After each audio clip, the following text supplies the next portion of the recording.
साथियों, अंबेडकरी जनता सड़क पर उतर चुकी है, भरपूर विरोध कर रही है हमारे गृह मंत्री अमित शाह का उस बयान जो उन्होंने दिया था राज्यसभा में। अब हम ये देख रहे हैं कि हर जिले में, हर प्रदेश में आंदोलन छिड़ चुके हैं। कई जो विपक्षी पार्टियां हैं उनके द्वारा भरपूर विरोध किया जा रहा है अमित शाह साहब के उस बयान का। ज्ञापन दिए जा रहे हैं कलेक्ट्रेट कार्यालय में जाकर, संबंधित कार्यालयों में जाकर, और मांगा जा रहा है अमित शाह का इस्तीफा। तो साथियों, क्या अमित शाह साहब यह पूरा जो मामला चल रहा है देश में, जो विकराल रूप ले रहा है, क्या वे इस्तीफा देंगे? पूछना चाहेंगे साथियों जो यहाँ पर प्रदर्शन में आए थे उनसे। साहब, क्या नाम है आपका और यही के बालाघाट के रहने वाले?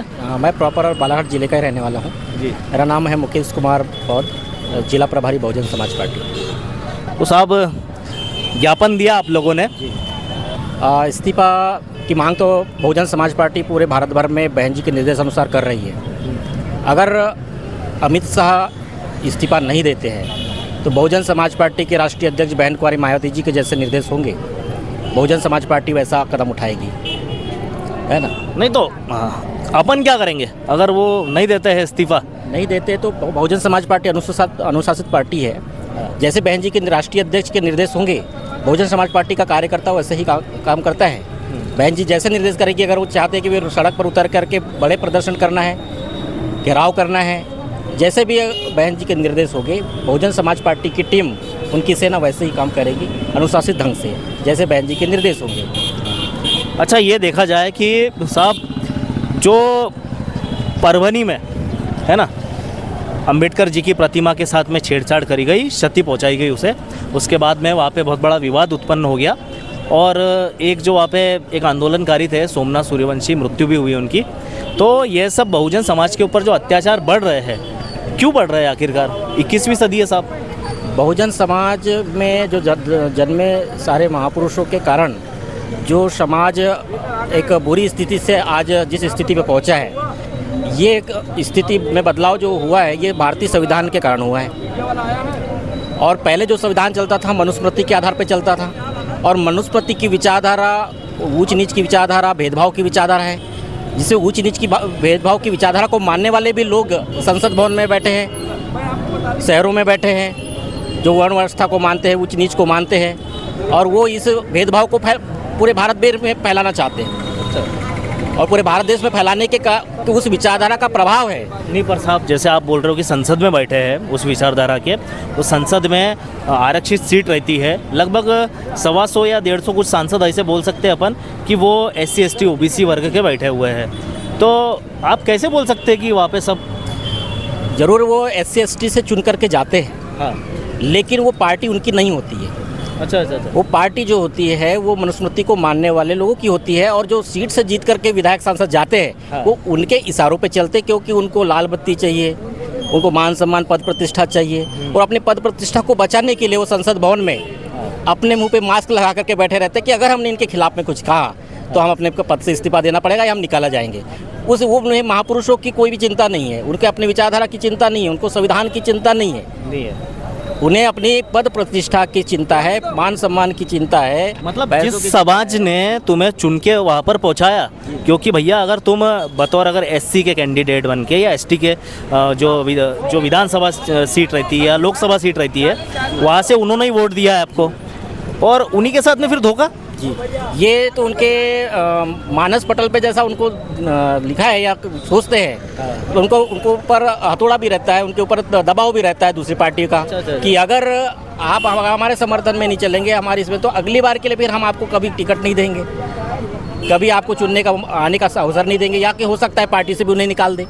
अच्छा, मतलब पार्टी में आए हो तो पार्टी का डमरू बन के रहो। बिल्कुल गुलाम बन के रहना, जो पार्टी जैसा डमरू को बजाएगी करना है, चापलूसी करना है, उनके इशारों पे चलना है, जी हुजूरी करना है। इसलिए माननीय साहब काशीराम साहब ने बहुजन समाज पार्टी के विकल्प खोजा कि आओ जितने भी SC ST OBC के समाज के लोगों, आप यहाँ पर आकर के भी शासन सत्ता जा सकते हो, और यहाँ पर भी आप लेकर के महापुरुषों के सपनों को पूरा कर सकते हो। लेकिन ये बहुत आराम मतलब सुविधा भोगी टाइप के लोग हैं जो बहुत कम समय में और जल्दी पाना चाहते हैं, जाकि अपने आंदोलन को भूल चुके हैं, अपने महापुरुष के इतिहास को, उनके आंदोलन को भूल करके वो लोग उस पार्टी में उनके हथियार बने, चमचे बने हुए हैं। चमचे बने हुए। चमचे तो जो मान्यवर साहब ने उनको चमचा कहा है, क्योंकि चमचे अपने मन से कुछ नहीं करते, वो दूसरों के इशारों पे, दूसरे के हाथ से वो चमचा जो होता है कोई भी काम करता है, चाहे उसको निकल, जब तक यूज़ नहीं होता तब तक वो चमचे का महत्व नहीं होता। नहीं पर साहब, अब आप ऐसा तो बोल रहे हो, लेकिन देश में जो सरकार है, एनडीए की सरकार है, एनडीए की सरकार क्या बीजेपी की सरकार है मान लो, क्योंकि सबसे ज़्यादा उनके सांसद है ना। उनके तरफ से जो प्रधानमंत्री है वो ओबीसी चेहरा है, नरेंद्र मोदी साहब। उसके बाद में जो हमारे प्रथम नागरिक है राष्ट्रपति जी, वो महिला, वो एसटी की है ना, द्रौपदी मुर्मू जी। तो फिर अपन कैसे कह सकते हैं यार, इतने ऊंचे ऊंचे पद पे अपने वाले लोग बैठे हैं, वो फिर भी बहुजन समाज का भला नहीं कर पा रहे। बहुजन समाज का भला करने के लिए इस देश में प्रधानमंत्री की सर्वोच्च शक्ति होती है। प्रधानमंत्री और उनके जो मंत्री परिषद है उसमें काफ़ी पावरफुल शक्तियाँ है, जिसमें पूरे भारत देश में बदलाव लाया जा सकता है। उस पद पर अगर कोई हमारा SC ST OBC का या संविधान को मानने वाला व्यक्ति अगर उस गद्दी पर या उस सीट पर बैठता है तो वो सारे SC ST OBC even general के भी हितों की बात कर सकता है। क्यों? क्योंकि बहुजन समाज पार्टी या बहुजन समाज की विचारधारा जो है वो बहुजन हिताय और बहुजन सुखाय पर आधारित है, और उसी मूवमेंट को, उसी विचारधारा को फैलाने के लिए भारत देश में बहुजन समाज पार्टी काम कर रही है।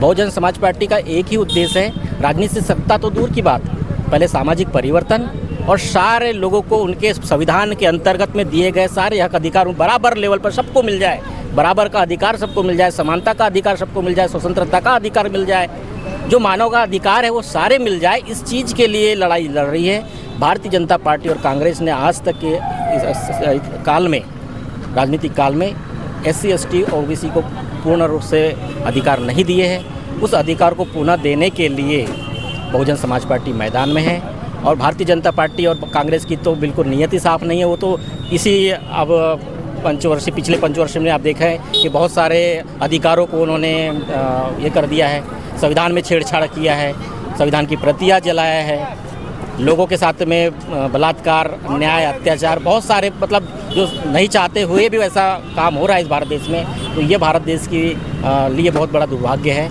बड़ा सोचने वाला विषय है, बहुत ही गंभीर विषय है कि इतने समय स्वतंत्रता दिवस जब भारतीय संविधान लागू हुआ तब से लेकर अभी तक भारत का संविधान पूर्ण रूप से लागू नहीं हुआ। यह हमारे लिए बड़े खेद का विषय है। और जो इस पदों पर से वोट के माध्यम से, जनता के माध्यम से चुन करके संसद भवन में जाते हैं, वो अपने इस गुनाह को कबूल करे कि उन्होंने लोगों का अहित किया है, लोगों के हक अधिकार के साथ में छेड़छाड़ किया है। उन्हें अब भी संभलने का वक्त है, नहीं तो एक न एक दिन ये जनता बिल्कुल उन्हें सबक सिखाएगी। देर नहीं कि ज़्यादा दिन की, अब वो जनता जाग रही है, जनता समझ रही है कि इन भारतीय जनता पार्टी और कांग्रेस की क्या नीयत है, क्या नीति है, क्या सोच है, क्या करना चाहती है। इस सारी चीज़ों को समझ चुकी है जनता। अब जनता बदलाव चाहती है, अब जनता बदलाव चाहती है, और जनता महापुरुष का हित और महापुरुष का सम्मान भी चाहती है। तो साथियों, जैसे आपने जाना, एक अम्बेडकरवादी बहुजन समाज के जो कार्यकर्ता है यहाँ पर बैठे हुए थे, उनके विचारों को कि जो बहुजन समाज है वो अब जाग चुका है, अब वे अपने महापुरुषों को पढ़ रहा है, भरपूर पढ़ाई कर रहा है, और अगर आप बहुजन समाज के हितों से छेड़छाड़ करेंगे तो यह बहुजन समाज के जो लोग हैं ये सड़कों पे उतरेंगे, आंदोलन करेंगे और आपकी सत्ता और कुर्सी को हिला के रख देंगे। साथियों, आपने जो ये वीडियो देखी है इसे लाइक करें, सब्सक्राइब करें, शेयर करें। नीचे कमेंट बॉक्स दिया हुआ है, उसमें अपने विचार रखना ना भूलें, और इसी प्रकार से बने रहिए GN हिंदी पर। नमस्कार। हमारे YouTube channel Gondia news Hindi को लाइक करें, सब्सक्राइब करें और शेयर करें। धन्यवाद।